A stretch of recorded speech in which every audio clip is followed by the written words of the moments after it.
Les droits subjectifs. Comprendre cette notion fondamentale du droit. Leçon 6.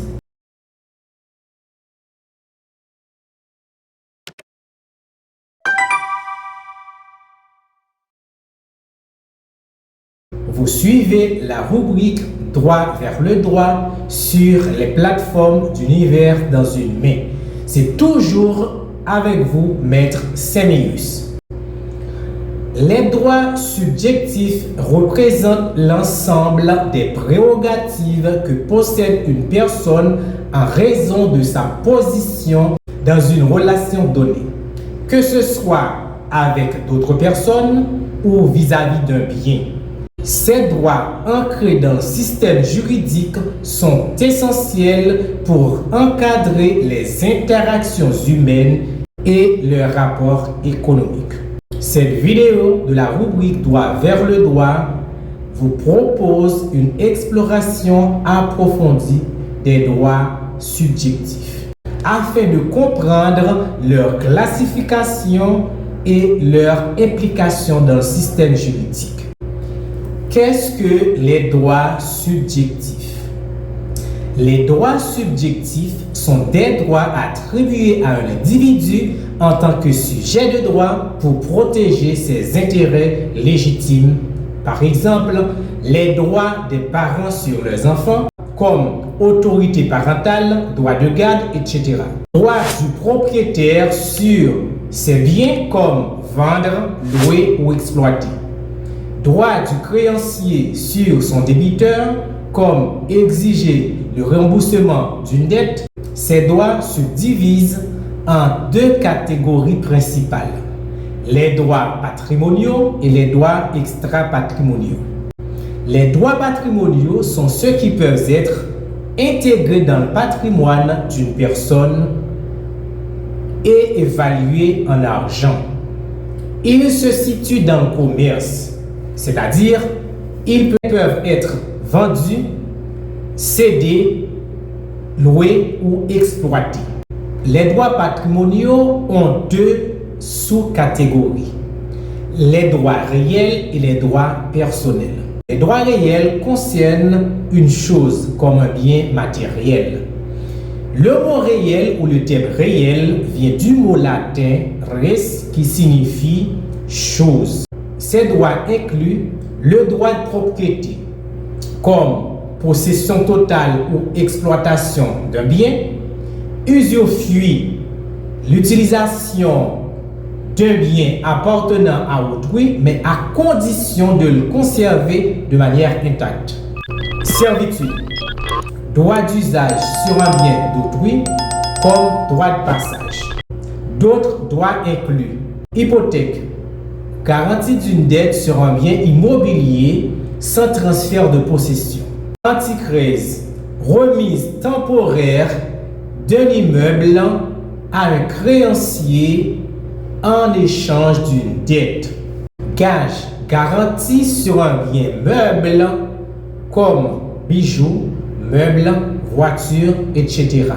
Amphithéose, contrat de location à très long terme, comme de 18 à 99 ans. Les droits personnels, ils régissent les relations entre les individus.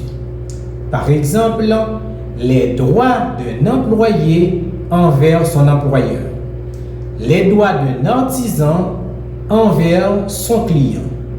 Contrairement aux droits réels, les droits personnels ne se portent pas directement sur des biens, mais de préférence sur des engagements ou des prestations. Les droits extra-patrimoniaux. Les droits extra-patrimoniaux, en revanche, sont liés à la personne humaine. Ils ne sont ni cessibles ni évaluables en argent. Ces droits incluent les droits à l'intégrité corporelle, comme protéger son corps contre toute atteinte physique ou médicale non consentie. le droit à la liberté, comme la liberté d'expression, de mouvement ou de religion, le droit au respect de la vie privée. Bien qu'une personne puisse obtenir une compensation financière pour ses droits extra-patrimoniaux violés, cela ne signifie pas qu'ils deviennent marchands. Pourquoi comprendre les droits subjectifs est essentiel?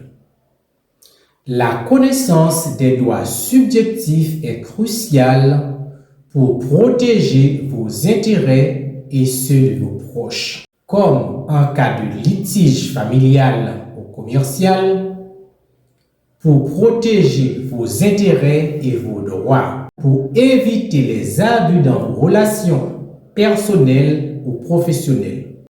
Comme d'habitude, je vous laisse toujours des questions afin de mieux vous approfondir et mieux réfléchir. Qu'est-ce que les droits subjectifs et comment se divisent-ils? Quelles sont les principales caractéristiques des droits patrimoniaux?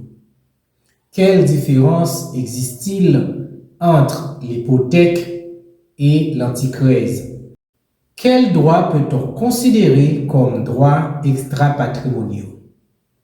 Pourquoi les droits personnels sont difficiles à énumérer? Les droits subjectifs forment la base des relations juridiques entre les individus et leurs biens. En les comprenant, vous êtes mieux armés pour naviguer dans les méandres du droit. Protégez vos intérêts et ceux de vos proches.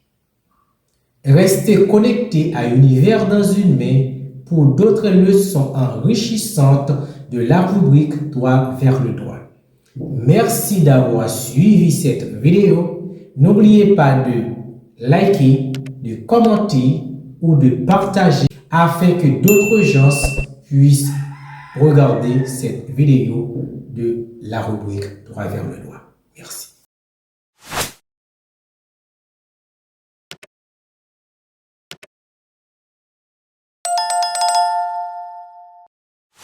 L'univers dans une main est une plateforme à multiples portées dont la mission est d'informer, de former nos congénères du monde entier. Il a été fondé dans un contexte où les réseaux sociaux pilulent des informations de toutes sortes sans penser à leur moindre véracité. C'est en raison de tout cela que l'univers dans une main arrive, non seulement pour contrecarrer les dérives des gens mal intentionnés, mais aussi pour apporter des corrections en publiant minutieusement des sujets divers qui aideront ses abonnés à se cultiver pour un monde bien meilleur. Voilà ce qui fait de l'univers dans une main la référence en matière d'information et de formation. Avec l'univers dans une main, tout le monde peut atteindre le pic de la mirandole. Alors, n'hésitez pas, chers internautes, à vous abonner pour bénéficier des meilleures publications de cette plateforme.